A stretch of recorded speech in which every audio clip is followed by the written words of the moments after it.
stepping out of your comfort zone doesn't just apply to doing physically hard things. Because honestly, I mean, in the military, in a way, in an emotional way especially, that kind of is your comfort zone. So what's outside of that? And I've actually taken that lesson and applied it to business.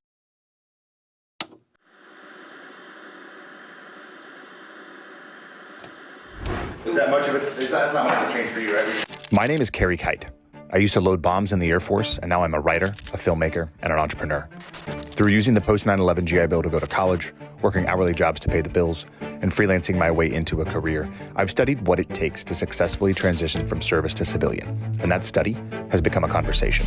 On this podcast, I speak to other veterans, successful artists and entrepreneurs about their transition, what they did well, where they failed, what they learned, and most importantly, how they applied their skills. Episode 98 features Luke Ryan, a former Army Ranger, journalist, author, filmmaker, social media producer, and creative entrepreneur. Formerly with Black Rifle Coffee, Luke now leads his own independent social media production company, Four Hawk Media. Welcome. This is Veteran Made. This episode is brought to you by GoPills, a nootropic that gives your brain neurotransmitter support both acutely and over time. Those of us that served in the military, regardless of where we served and in what capacity we served, all came into contact with different chemicals, different percussions, and various elements of our environments that have affected our brain's ability to function. Think about your brain's performance and your mental health right now, yes, but think about your future too. We have so much more control over our long-term health than we realize. Visit gopills.com and use code VM15 at checkout for 15% off. That's VM15 for 15% off. Give your brain the neurotransmitter support it needs to perform well right now and over time. All right, we are live. Good afternoon, Luke Ryan. Welcome to Veteran Made. Hello. Yeah, thanks for having me on. Absolutely, man. One of two this year. You've got a little tease for everybody. You got the next book in the Marauder series coming out, which we will chat about that at a later date. But for now, for this episode, I want to chat with you about content creation, creative entrepreneurship, and your journey as a content creator, as a creative entrepreneur. So for those who don't know you, if you could just start with a brief primer on who you are, where and when you served, and then we'll jump into your transition. Yeah, I mean, I grew up mostly overseas. My parents are aid workers. So, I lived in Pakistan for 10 years and Thailand for 5 years. After kind of coming back to the United States, I joined the Army. I was a Ranger. I was in 3rd Ranger Battalion. I went on 4 deployments, the shorter Ranger deployments between 2010 and 2014. So we were there for kind of 3 to 5 months at a time, and then, so did 4 deployments there. I was just an infantry guy. I left as a team leader, as an E5, and then kind of got out and started to really dive into the whole media sphere. And I went to a semester of film school. My dad had pirated Premiere Pro for me when I was like in 8th grade. So I kind of knew some amount of it already. I knew enough that I was like, I can learn a lot of this on YouTube. And most people know that in that whole sphere, it's not necessarily super beneficial to necessarily have a degree in that field. It's not like being a doctor or an engineer or something where that really matters. So there was benefit to it, but I saw a greater benefit in switching to a literature degree to more work on just storytelling in general while I learned the technical skills on my own, and fully realizing that I had to learn the technical skills on my own. Like I if I negate one kind of avenue of knowledge, the other one doesn't just magically appear to me. So I had to kind of take that effort and to learn a lot of things I didn't know, especially running a camera and a lot of, visual storytelling stuff that I wasn't going to learn from a literature degree.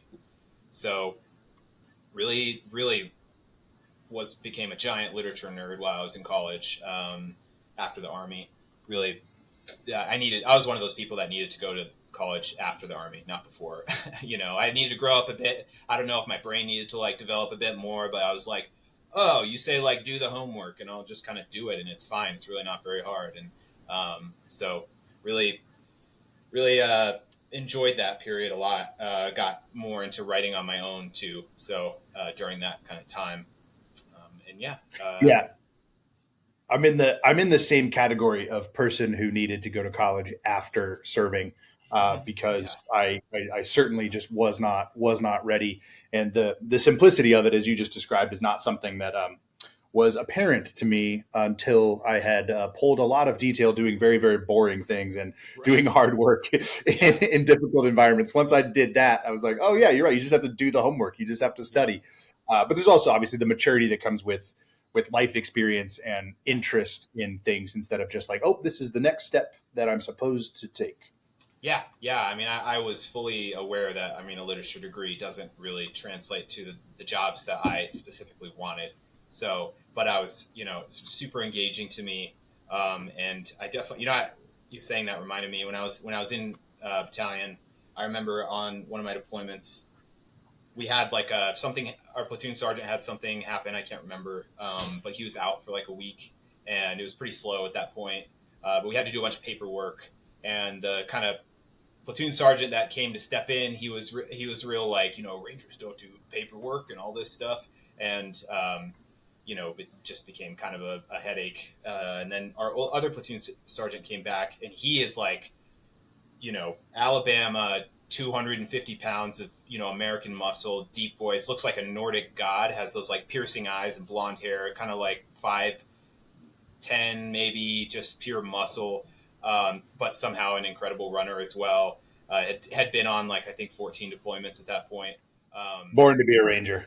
yeah, and he was like Rangers will do whatever they got to do. He's like, you get me to do paperwork all day, I'll do paperwork all day. He was really mad about it, and I was like, that's really cool. That's really interesting. I don't really have any love for paperwork at all, and as I'm getting more into business, probably a little bit of a disdain for it. But like, um, it was eye opening to be like, hey, stepping out of your comfort zone doesn't just apply to doing physically hard things. Because honestly, I mean, in the military, in a way, in an emotional way, especially, that kind of is your comfort zone. So what's outside of that? And I've actually taken that lesson and applied it to business and relationships and all sorts of other stuff. And that stepping outside your comfort zone might be something lame or boring or emotional or whatever else. But yeah, I took that to college too, which helped me a lot. I was pretty awful at math, so applying it to something like that or some elective I had to take, stuff like that helped me a lot. Yeah, I actually, that's a really great point. I have never articulated it that way before. I never really heard it articulated that way before, but you're absolutely right. For those of us that did physically demanding jobs in the military, which is the vast majority of the Yeah, jobs, some of the tech and cyber jobs in the Air Force notwithstanding, most of us are doing at least hard labor. Even if we're not seeing combat, you're still doing really difficult things yeah, and doing very physically punishing things. And yeah, you gravitate. A certain person gravitates towards that, and a certain person enjoys the monotony. I was talking to Mac, last week for those listening, and we had talked about just the monotony of your job in the military. Whatever it was, you right. get really comfortable in that monotonous, boring, hard, difficult work. And depending on what branch, what unit, what type of job, there's more pride associated, right, with certain things like that. But Sure. I think the overall lesson that a lot of us bring from service into college, and then as you're describing into either entrepreneurship, running your own business, or working for somebody else, is like, oh yeah, no, this is just another boring thing that I can do really well, and it's actually an opportunity to excel where others might complain about it. And it's not you know you don't just get that out of the military, that mentality. You still have to foster it, I think. I mean, you get a lot of veterans that hate college after the military. They really can't Sure. stand it. I kind of like, why then go somewhere else? Like, do literally anything else. Like, no one's forcing you to be here. But a lot of people really dislike it. And I kind of, I get it. I have classes I don't like or things that I think are a waste of time. But it's just kind of, it's just something that you got to do. And I might as well, like, I had to take a science class that I wasn't interested in. Turned out to be absolutely fascinating. I really liked it. It was really interesting. It gave me a ton of fun facts that rattle around in my head and I can spit out for no reason. But that's, which is Yeah, I cool. mean, And I like that stuff. And if I would have just not paid attention or not cared or not pushed through that kind of mental block of this is a waste of time, then I wouldn't have learned anything. yeah, I think the inverse of that is true as well, right? Like I was very history and literature and artsy fartsy. And one of the reasons I joined the military was to get some interdependence, financially in college and art school and all these different things, from my family, great relationship, but, really wanted to kind of get out on my own and do some. So I'm doing this mechanical and electrical job in the Air Force that I'm not electrically inclined. I'm not mechanically inclined, but I did learn to fall in love with the tasks. And I learned to fall in love more than with the tasks, with the opportunity to do something that I wasn't interested in, that I didn't particularly like, and that was entirely different from my own interests. And then looking back, best job I ever had. Yeah.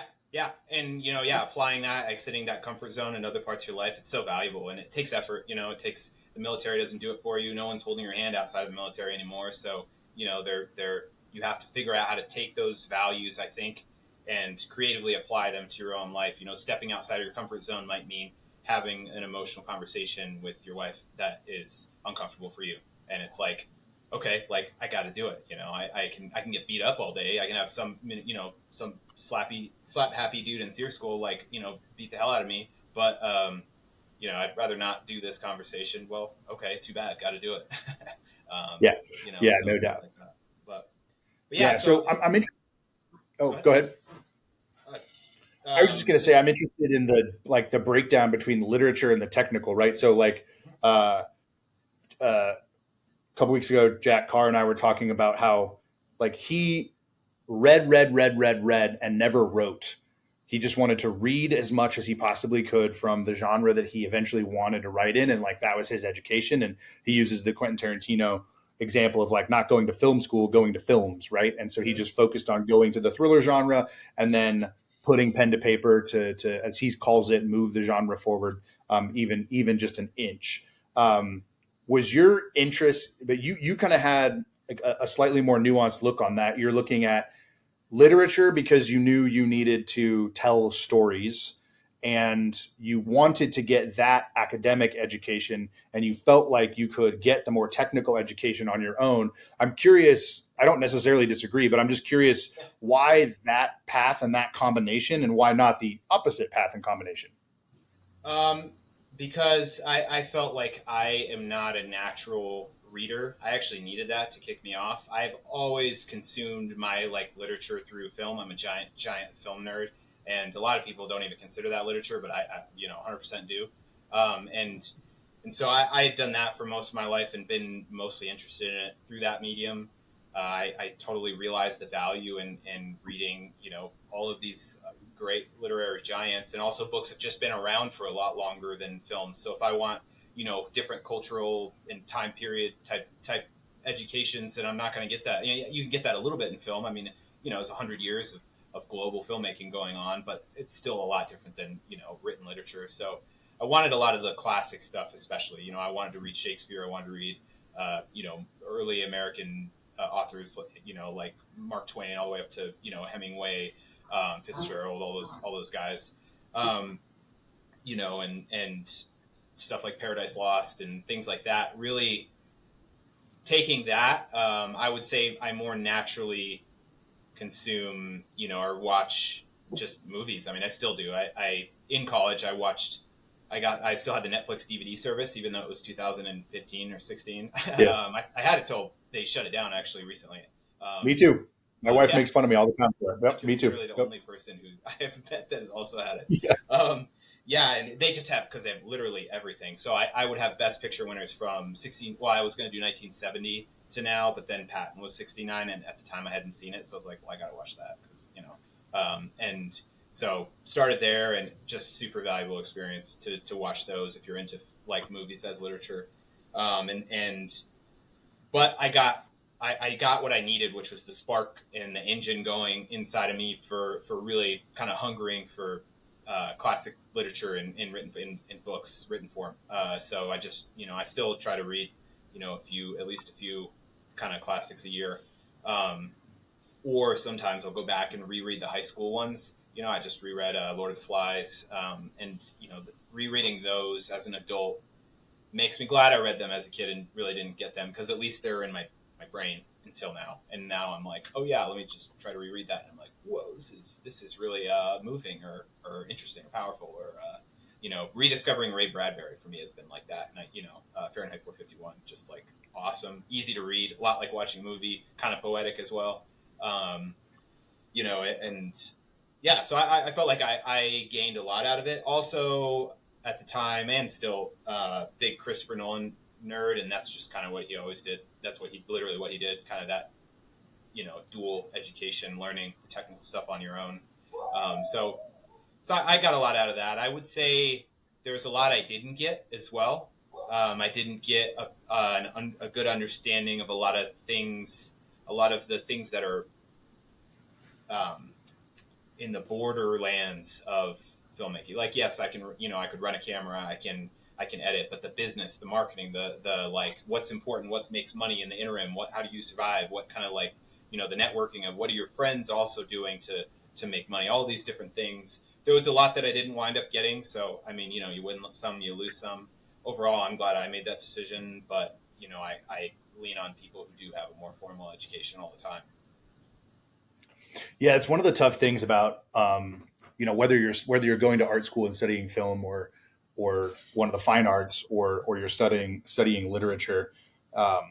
It's really hard to find people who are interested in. My wife and I were just talking about this last night, like the combined interest in the creative and the entrepreneurial, right? The creative and the business, right? It's like when you go to art school or when you're studying literature, it's all about the art, right? It's all about the emotional and cultural impact on the reader and on the citizen. But what's missed about that is part of the cultural impact on the reader and on the citizen is market driven, right? Like these things all existed in a certain place and time where they needed to be printed, they needed to be purchased, they needed to be distributed. And we sometimes miss that. Yeah, they needed to become popular. They needed to make whatever 1920s people marketed with, flyers and I don't know. I don't know why I started listing things because I have no idea how they marketed in 1920, but stuff. They really, I mean, it's always been it's always been a business. I mean, even in Shakespeare's day, it was a business. He was actually, known as also a good businessman, and that's partly why he's such a staple today. But and not to jump ahead too much, but that's actually also exactly why I now try to pretty exclusively only hire people who are editors first, because an editor is like the filmmaker version of a besides the actual film writers. There's a lot of a writing component to editing. I mean, you're taking all this stuff, like essentially visual words, and you're forming them together on a timeline, and you're building a narrative. And editors understand that, so it's an art. It's very much an art. It's that art form. But an editor, I mean, try to take somebody who, try to just show Premiere or DaVinci or whatever to any editing software that's like high end, and just show it to just a random person who doesn't know what it is. Feels a little overwhelming to try to teach. It's still technical. And a lot of those guys, a lot of editors, they really have no problem filling out spreadsheets and, going to meetings and doing the like kind of boring, mundane stuff that businesses require, and to marry those two talents together in an editor, and then to be able to hire them. And all I have to do is teach them social media marketing a bit now. But yeah, it's that what you were saying is exactly why I really like to lean on editors a lot. Yeah, I mean, like everything is story, right? Like if you look at it through the lens, the filmmaking lens, right? You write the screenplay or the script or the copy or the whatever the foundational blueprint document is. Then you write it again when you're on set and when you're shooting, and then you write it a third and final time when you're going through the editing process. I mean, so much changes when you're in the edit, and I've grown to love that aspect of it, and I've grown to really appreciate that so much changes in post, because if we didn't have the strong foundation of our pre-production work, our creative work, our strategic work, and then we didn't have the strong foundation of what we shot, what we captured, those alts, those extras, those cutaways, some of that B-roll, some of those things, if we didn't have that foundation, then we wouldn't actually have the full canvas to play with in post and have all those options that we ultimately end up using. Yeah. No, I couldn't agree more. Yeah, I love that. Yeah, it's funny. The film school that I went to did not have copywriting and did not have advertising as a class. So it's funny that as you were talking about, the things you got and the things you didn't get from your education, it took me back to I work in advertising and marketing now primarily. And I love that I have more of a classical film education, and that I understand story from a literature standpoint, from a film standpoint, and yeah, from a popcorn movie standpoint too. I like those things, but I got frustrated for a long time that marketing and copywriting and those things weren't anything that was taught to me. And I do think it should be something that should be integrated into a film school education. I haven't changed my mind on that, but I have grown to really appreciate, okay, I had to work for that aspect of it. So it's a little bit more hard earned, which means I know where I can deviate. I know where I can break some of the rules. I know where I can bend some things, and I know where I just need to just fucking stick to it and do it, Yeah.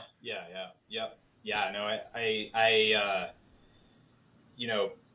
super valuable. The way I wound up learning those skills actually is after I finished, college, I became a journalist and worked for a number of just freelanced around a bunch and did it for quite a while and quite a lot. I published around over 600 articles over my time there, and mostly just from home, kind of stuff. I would do, some people would pay for like literature deep dives. I would do those. Most of it was military oriented, or like, the war in Afghanistan was still popping off. So it was, I would do stuff like, I wasn't really comfortable doing like opinion stuff very much, just because like, who cares? But I would do a lot of like, oh, this VBID, went off, this vehicle borne IED.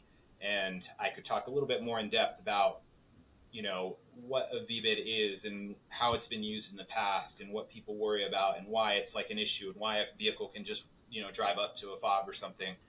So I'd write a lot about that. And that's where I got a lot of my kind of starting to get introduced into this whole marketing world. And I was lucky that my first media job was a writing job, because that helped me a lot to kind of, journalism kind of helped me a lot to marry my kind of, I'm writing a lot. I'm writing for kind of a sort of a business purpose, I guess. There's no like objectives given to me or anything, but besides just the editorial stuff. But it helped me a lot. I was watching their social media. I didn't really care about social media back then. And I was just kind of watching how they operated it. Started to learn kind of the inner workings of their marketing, of these different business marketing systems. And yeah, it was really good. And I just, after my I just started doing a big swath of career, and I wouldn't call it intentional. I was just looking for jobs. But I worked for a local television station for a while. And so I had kind of experience and I did a lot of freelance videography too. So I had kind of this whole, which did involve social media. So I had kind of like all this journalism background, writing background. I was shooting, editing, when I worked at this kind of local TV station in upstate New York. I was moving all over the U.S. When I was, I lived in California, Florida, and then New York. And then I eventually got a job at Black Rifle Coffee because I was just like tired of doing that. I was like, hey, I wasn't like, I'm not the type of guy that gets really like super plugged into the veteran space, or I wasn't then. And, but I kind of missed being around veterans. I was in upstate New York with my girlfriend at the time, and fiance now. And it was just kind of us, and I didn't really have a veteran community friend. I had friends that I would talk to a lot, but eventually, I was like, oh, here's this, veteran company, and they want me to do like video work. And I'd kind of gotten social media as like a bad thing a little bit like out of my head. I'm like, okay, I can do it. I went in through Marty Skovland, got me kind of in on that whole thing. I love Marty.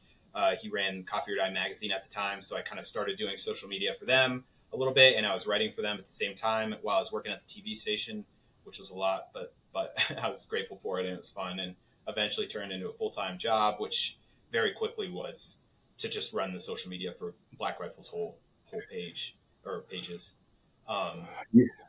Yeah. We love Marty here. He's been on a couple of times. Great guy. What was, so as you're describing that, I'm thinking about just how valuable that wide range of experiences is, probably for you now, right? Like as you're pulling from all of these different experiences, you have this, classical education on the literature front in college, you have kind of a self-taught, YouTube style technical education, and then you're just out doing, right? You're just out executing and tinkering and trying, and writing and shooting and doing all these different things. Yeah. What was the learning curve like for you to jump out of college, get into working environments, into a freelance environment, into kind of like understanding what deliverables are and how you're going to balance executing, the written word versus the moving image and versus the static image? Like, how did you think about those things coming out of college? Did you feel prepared? And what was it like as you were kind of working all of those different freelance opportunities before Black Rifle? I mean, a part of it is the same reason I went into Ranger Battalion, which is like, I just have a stupid tendency to get way in over my head. And then when I'm in it, I'm just kind of like, here I am, I guess I'll do my best. And then I just kind of go. So, I mean, I still do that all the time. But like it was difficult, I would say, to learn that stuff on the fly the way I did, especially financially. I mean, when I was a journalist for a solid, I don't know if it was a full year, but I was making $25,000 a year. I mean, I was living in like this apartment in Tampa for most of that time. And it was not easy financially. And, I was trying to make other money other ways through different videography projects and other things, but I wasn't really making much. So I would say financially that was pretty tough. And especially not having any sort of background. If I wanted to become an English teacher in Florida, I could have done that, because one of the big things I did miss out on for sure was just people that you would meet as you went further along in film school, and presumably if you stayed in that area, especially, would find at least some enough that like I would have been able to find work. I work hard. I understand storytelling. I understand, the technical side. I could have maybe done something, but it doesn't matter. I didn't do that. So I kind of was like going all over America, Johnny Appleseed, and trying to like find jobs and I would say, yeah, it was difficult financially. The journalist stuff, I kind of had to learn how to be a good objective journalist, and that was a whole learning curve. That helps a lot now when I'm even doing stuff like, fact checking. I'm really kind of more of a grammar nerd than I would probably like to be at this point. I really am not off the clock at all, but when I'm kind of like looking at stuff, I can be, which is a nice switch to be able to turn on, even if it's usually off. I can like fact checking type stuff. My BS meter is also way kind of more accurate, and also like searching for media that is like what's appropriate to use, what's not appropriate, what's like legal but bad form, stuff like that. And so that helped me a lot. And then in TV, just still for me, running a camera was a challenge. I don't really think very. I kind of have a very kind of abstract thought process, I think, with stuff. So like being behind a camera and getting a lot of hours behind a camera was really, really helpful for me. I wouldn't say I ever really mastered it, but now at this point I don't really have to. But I learned enough to speak the languages, which is what I really did need. So speaking the language of not really like a larger kind of filmmaking context, but even just like a skeleton crew to get the job done. I really was able to learn that a lot better. So, I was one of the things I guess I would say that I learned that helped me through the process of your question is I got really comfortable with asking just the dumbest questions constantly. And I still do that. I mean, I'm grateful for ChatGPT that they can just take half the blow for me, because I'm like, explain like I'm a 5-year-old what indemnification means. And I'm like, all right, now explain like I'm a 10-year-old. And then I just grow up a little bit. I'm like, okay, I got it. But just getting really, I still do it though with my friends. One of my really good friends is a CISO at Delta Dental. Another one of my friends has just a lot of, these are two of my Ranger friends actually. He has a lot of experience in digital marketing and that stuff. And I just constantly ping them with just the dumbest questions you could even think of. I think that's the skill that I really learned that really helped me. I would say I always knew it was good.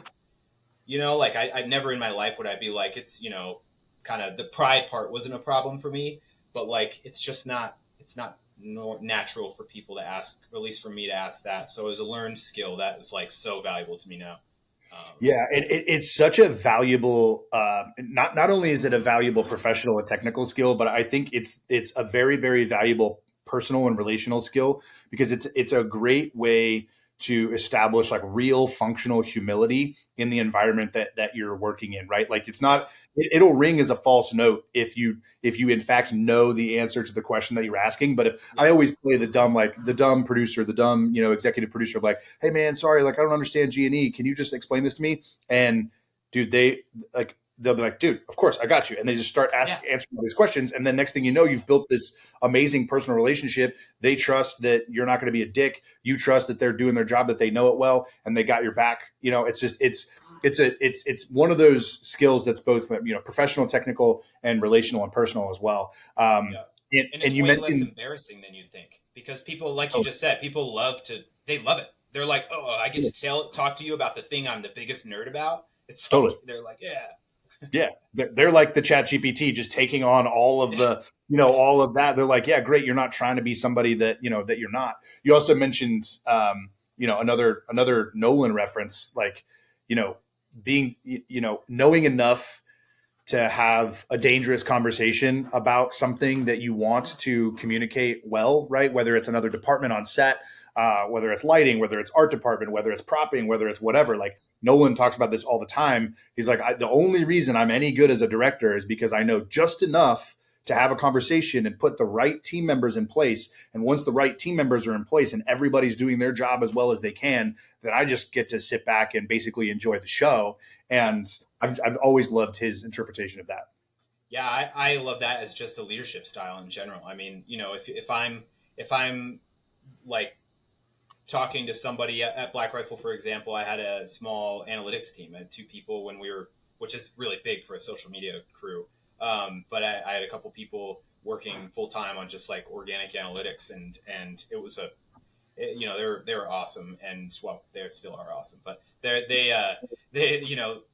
but I don't have that expertise. But I made sure that I went there and inside and learned the basics of Google data sheets, which was what we started with. I forget what we wound up with, and kind of more on the social media side. I'm like looking at the social media analytics straight on my phone, looking at these dashboards, asking the dumb questions, and learning these things, and learning just enough of the language that I could speak it. And then I'm like, okay, now we can really work together. Now we can really do stuff. So I feel like as a general leadership trait, that's just a really good, even kind of something like analytics that is kind of outside of the, film storytelling world. It's just a really good trait to have in general. No, I actually think it's a great example, right? Because so many of us that studied film are interested in film. We find our jobs in marketing and advertising and social media, where if you ignore those things and you ignore their value and you ignore the people who do that at an elite level, then the content, the beautiful content, the cool content, the insert whatever content you want to make isn't ever gonna get seen. So I actually think it's a great example. And yeah, you also bring up a good point, which is, you have to put some effort into this, right? You can't just be like, oh, let me ask a bunch of dumb questions and then never learn anything, right? Like, right. You need to put some effort in. Yeah, exactly. Yeah. I'm doing my homework. Yeah. Yeah.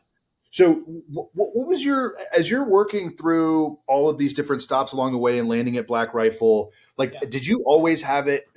I don't want to lead the question. What was your ambition coming out of college, and what was your ambition as you were working? Like, did you eventually want to establish your own shop and go do that? Like, what was the entrepreneurial journey like for you? Did you know you wanted to do this on your own, or did you want to scale within another organization? Like, how did it shake out? I've always wanted to tell visual stories. I mean, when I was little, I wanted to make movies, and as I've gotten older, I still want to make movies. But I really am just in love with the medium of visual storytelling, and I want that to be my job. And I get frustrated with inefficiencies, disorganization, like misuse of money, misuse of talent, misuse of just, these things that I've seen. I've worked with really excellent organizations, and I've worked with organizations that need a little help. And, I learned a lot from both of them. And kind of all of that, I really just, I was okay with doing that within the context of any of those. But I think as I got older, I started thinking like, I really want my own machine. That's what I really want here. I really want my own machine that functions around visual storytelling somehow. So, whether now, I like, there's a lot about web series that I like, that are still a little bit on the long form side. You still, landscape, and, there's a lot of things like that that I am also kind of in love with now that literally just, literally just didn't exist, when I was 10, like YouTube. So kind of, I would say that making that my job has always been my goal at a very high level. And as I've kind of worked my way up, I've just decided that it needed to be my own thing. So while I was at Black Rifle, where I learned probably more there than anywhere else, I learned a lot about social media first, which is just, you can make money from it. And I very quickly realized that it's kind of a cheat code to learn filmmaking because you get an obscene amount of reps in. If you take it a bit, the problem, what people do is they lean on their phones because, why wouldn't you? You can. They just kind of do the job as instructed. But if you just if you're like, hey, this is going to be my own learning experience here, I'm going to elevate this as much as I can constantly. It may be that the storytelling requires a cell phone, and that's interesting too. Now I'm working on storytelling stuff rather than technical stuff, but I'm really, locked in on, I'm getting reps like crazy. Like I'm just, I'm doing the equivalent of a short film a week at least, at Black Rifle for sure. So, I was really into a lot of that things that I really wanted to bring to the Black Rifle side was just the history stuff. I was really interested in, and they were doing a lot of it. And, obviously Marty, Coffee or Die, and Logan Stark's super history nerd. And a lot of those guys are just history nerds too. But I was really excited to take that and bring that to the feeds in front of, 1 to 2 million people. Well, that's just Instagram, but that was cool. That was awesome. I learned a lot about editing, especially doing a lot of the history stuff, sifting through older footage, and just kind of stacking these skills under my belt that after a while in Black Rifle, I was like, you know what? I'm ready to start my own thing. I just want to kind of leave the nest of these businesses that I've been working for. And I really want to do something that's my own. And I can make any gripes or complaints I ever had, I can see if I'm let's see, let's see if I'm just doing the same stuff that, or not. And, to be honest, that really wasn't that long ago. So I started this business realistically, technically in July, but operations, everything that started in September. So, it's May 29 now. So kind of, it was not that long ago. Yeah. So what was it like so you knew you wanted to do that? You knew you wanted to start your own shop. How did it materialize? How did you operationalize it? And and I'd like to get a little bit technical here because there's so many, there's so many of us in our community that want to be creative and want to make money being creative. And it is a very, very, very hard thing, arguably one of the hardest things, is to earn a living as a creative. It is so hard to do. And lots of people have written lots of books about, got to do it this way. Here's the formula. Got to do this. And then there's lots of floofy books out there as well that are more kind of feeling and all of that. So I'd love to get a little technical, what steps did you take? How did you know you were ready? And what was your approach to go get business, to go get sales? Yeah. Probably you could argue I wasn't ready, but we'll skip that part. I'm just a insane person when it comes to process. So, figuring out what processes work in the context of anything, but a business specifically, been something I'm always really keen on. I'm anytime there's an issue with any kind of process stuff that repeats over time, at Black Rifle or any of these places before them, I would really I'd try as much as I could to hammer that out and fix that stuff and ask those stupid questions about other people's jobs that I would never even have, just because, again, I'm trying to learn this process stuff. And I really like problem solving too. So that was probably, it's just kind of a passion, or I don't know what you call it. I just am kind of a bit of a nerd about it. I really like to just solve problems if I can, especially technical problems.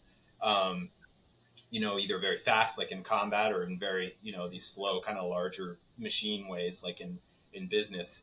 I resonate with it a lot. And I got, when I left Black Rifle, I put $600 into the business, and that's the only investment I ever had. So I definitely, I had enough savings and whatnot to pay for like some mortgage for a while, but I was pretty thin on everything. But I really didn't. I was like, the cool thing about social media, and even filmmaking in general, but especially social media, is it's an ongoing thing. So you're at a high price point, and it's a subscription basically. So how many clients, if you're doing at like a few $1,000 a month or more or less even, how many clients can you handle? Like, you can get your salary up there, your own salary up there pretty quick. So I basically just use that basic knowledge to be like, okay, here's a system that I could do that in. I know all the steps. I say this a lot. I like to see all the dots, like tracing something. And if I'm not sure, it means I can't, because if I can't see all the dots, I'm not sure if I can or I can't, but I know it when I can. I'm like, I understand this whole process. I understand from getting clients to having money in my personal bank account. That was really what I wanted first. And I didn't know how long I could get past myself, but I was like, I think I can sustain myself, especially, another added benefit that I didn't realize was that I've met a lot of people over all these jobs, all these years, a lot of them, veterans, and, some of them have referred me to clients that I have now. So just kind of using all the possible tools in my toolbox that I've been aggregating over the years, and then using that to formulate a map of how is this business going to work. And that was pretty much what I did. I made just like a slide deck for myself. Basically, that was, organized notes basically. And at one point I was like, all right, I'm going off to make my own business. And actually a couple of guys I did get a couple referrals from them, from a couple of those guys, and which was, helped me. And yeah, now we're, my system wasn't so much, how do I hire X amount of people in X amount of time? My system was just, I need my baseline of money that I need, and I want to hire more people, and I want to eventually work myself out of a job, which probably I knew then would mean my job would be as a manager, because I would need X amount of people in order to do that, which is fine. It's kind of like one step at a time type thing. And if I'm there, then I can kind of figure out what's after that. But just getting to that point would be nice, and which I did. But thinking scalability, okay, I have this much money coming in. I had a client have that much money. It's just simple math. And I think I hear a lot of people talking about starting businesses and all this stuff. And I don't really I kind of come from the outside. I literally lived my whole childhood not in America. So I feel, I've always felt like an outsider, but sometimes I feel like an outsider even now that I'm 34 now. So I've been here for a minute. And I was just like, I don't really get it, what all these people are talking about. All I need is money to pay my bills and live and stuff and have a good time. And then I have enough money for someone else to do that. And I got to learn the stupid tax stuff and the, all these different things. We're all remote, so I got to do all these different things with all these different states. And, it's I got to learn these things that I don't really know much about, how to write contracts. I say I saw all the dots. I didn't actually, I wouldn't say I was totally right on the mark with that. I've still had to learn a lot. I've still had to you saw dots that led to more dots, and you're like, holy shit, where did all these dots come from? Yeah, exactly. Yeah. But I was confident in at least I was right in my confidence in that I could see enough to pay myself and to support myself and to really get it. And the problem is if you look at coming into the especially the traditional film industry from the outside, you have no clue, like, and you don't know. So it's really hard to like walk into something like that and have the confidence to be like, I'm going to feed myself and my family. But if I really spent a lot of time understanding the industry it was that I wanted to work in.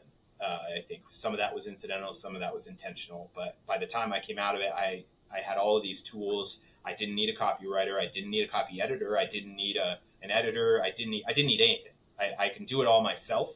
And then when I have guys, well, then things get a lot easier. And then I can, then I can teach them the deficiencies that they don't have. They love it. It's career development for them. It's really good. I try not to be like, it's super chill environment. So we can just, everybody, just work on our grammar every day, work on our, and it's all of a sudden, and I tell them, I'm like, it does suck. Like I never liked learning that stuff either, but like this way, if you ever quit this job or you don't like it, or you just, or you just move on to a different position somewhere else, or even if you stick around, like master these skills that I know and that I've kind of aggregated randomly, and you'll have it. Like, you won't have to worry about getting a job anymore. Like, you might have to worry about not having a good job, one that you like, but you're not going to be like a wandering veteran hoping that you can find, some work.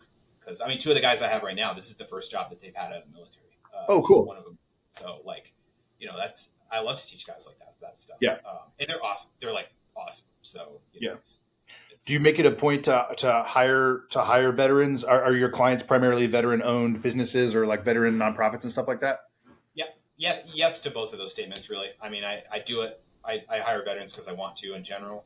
And I hire a lot of my clients are veteran oriented or legitimately just like, veteran branded companies. Yeah. Were you prepared for management?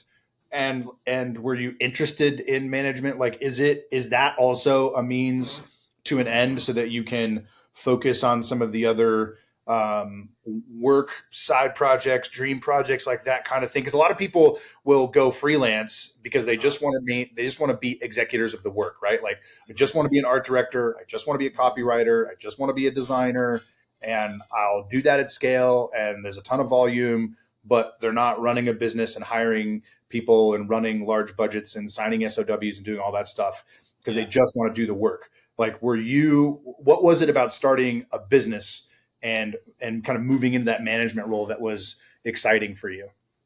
The only reason I started business is because I wanted to control the money. I don't really care about being a branded entrepreneur type. I really like visual storytelling, and I really want to be able to control like just the absolute obsessive cost that doesn't have to be an excessive cost that sometimes. And I like being able to control the money. I can use it to make something a lot better sometimes when I feel like I have absolute control. So that's more why I did that. But I would say I'm just passionate about I like being a leader. I like teaching guys stuff, and then they do it and they do it well. Makes me feel like a proud dad or something. I really like being a team leader. When I was in Ranger Battalion, I like teaching guys stuff. It's something I've always really enjoyed, is passing on knowledge, I think, and then seeing them embrace it as their own. I really like that. I like, even if they leave and go do something else, it's just cool to see.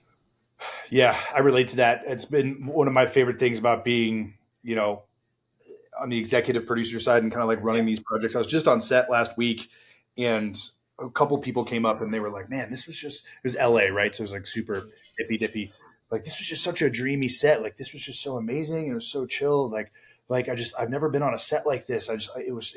We got everything done, but we were like having fun and we were happy. And I'm like, yeah, this is the fun part. Like, I used to load bombs under mortar fire. We're not doing that anymore. So we're good here. Like, we're having a good time. Like, one of my first art directors at one of the agencies I worked for, she was like, why don't you ever yell on set? And I'm like, why would I yell? Like, what is there to yell about? This is the fun part. We've done all of the creative and pre-production and strategy. Now we get to take the pictures and have the fun. Like, that's it, man. I tell people that a lot. And now we're starting to get big enough that I'm managing managers again. And I've done that in the past. And it's something, a lesson I try to tell potential leaders is, is like, especially if they're veterans, especially if they're combat veterans of any kind, I'm just like, look, man, like nobody's going to die. You know what I mean? Like nobody's going to die. It's fine. Yeah. Like relax. It's cool. Yeah. And like, there's no amount of just like absolute intensity like that in, I would say, 99.9% of situations. I'm not going to pretend like I've never gotten spicy, righteously so or whatever before, but like in general, it's just like, I can always find a different way to do it. And it's just like, relax. It's not that. I mean, I'm like, if someone's going to start shooting at us, then like, I'm going to change my tune like real fast. Like things have to happen now. And like, if you want to live, you don't have a choice, like either go over there or die or come over here. And like, I'm going to yell at you about it, but this isn't that. Right. And that's never been hard for me to switch over. I know it's harder for a lot of guys, and I don't really blame them, but I really like creating an environment that's relaxed and chill, but like super productive and really, because the trick is they just have to, instead of being scared of you, they have to be really passionate about what they're doing. So you just got to get them super amped and excited about everything. It's not that hard. Yeah. It's pretty simple. I was laughing earlier when you were talking about, you're like, it's just the, and I haven't obviously seen direct combat, but loading a bunch of jets at Bagram is not a walk in the park. And so it is one of those things where I can't remember what you said earlier. You're like, yeah, it's just the speed, the speed of combat is just so much faster than how kind of slow business runs. And it's so true. And it is hilarious to be in meetings. Most of them are Zoom meetings now, obviously, where people are freaking out. They're like, this is moving so fast. And I'm like, we have so much time. Fast? What are you talking about? Yeah. Also, we're sitting at home in our underwear with a shirt on. Like we're good. We're good. Yeah. Oh yeah. I love it. All right. So that's as good a place as any to wrap things up. Obviously we'll have you back in a couple months to chat Marauder in the second in the series, but where can folks find you? Where do you want to drive traffic? Where can folks find your business? Where do you want to send folks that are listening? I mean, my Instagram, where you can kind of like the once every like quarter that I post on it, you can kind of keep updates on my bigger stuff, like big business updates or big kind of book, my writing updates too. That's Les Ginger Rob. So like Les Miserables. So LES Ginger ABLES. And that's there. 4hawkmedia.com is my website. It still kind of sucks. I'm still trying to make it better, but we're just trying to keep up with, our growth right now. So I'm not really worrying about stuff like that too much. But yeah, that's probably it. Awesome. Well, we'll tag and collaborate and link and all of that good stuff in the show notes. So to end each episode, I ask an open-ended question. What's on your heart and your mind for our community right now? Could be a piece of advice, something you want to get off your chest, or something you want to reiterate that we've already talked about today. But Luke, what's on your heart? What's on your mind? Yeah, I would say that it's, to find new ways to make the phrase the next objective that every veteran, business person always says, to make that really apply to your own life, and maybe not a veteran way because you don't live in that, and maybe not a military way because you don't live in that world anymore. So, for me, I really, like find out what you're passionate about and kindle it and use your military knowledge, figure out how to apply it practically in your life, because it doesn't do that automatically, and then combine those two things. So, you hone your passion and take all these lessons. I mean, we've been talking about all these things I learned from these jobs after the military. The things I learned in the military, a big part of that too. And especially like the abstract stuff, because I'm not like running a gun anymore or anything, but like the abstract stuff, it doesn't apply itself. I have the knowledge. The difference between knowledge and wisdom, I guess, in my opinion, is like wisdom is just knowledge applied to your life. So, if you're kindling your passions, or finding your next objective, or however you want to say it, and then you're taking the abstract values that the military gave you and you're combining them, like you're going to be successful. You're going to find a way to make money and make that your living if that's what you want, or if it's something else that you want, if that's just a relationship you're after, or something else in your life, then that too. Like, I just do those two things and try to do them as well as you can. And I don't know, I think it'll work. Yeah, hell of an answer. Couldn't agree more. Combine and integrate, right? Sometimes we focus too much on that thing we're passionate about, and sometimes we focus and lean too much on the experience that we have, and neither are good enough in and of themselves. We need to combine and integrate so that we can move forward. And also clean your microwave because it probably needs it. No doubt. Yeah. And the coffee machine for sure. Luke, appreciate your time, appreciate your energy, appreciate your work, and we'll catch you soon. Cool. Yeah. Talk to you later. Thanks. Cheers.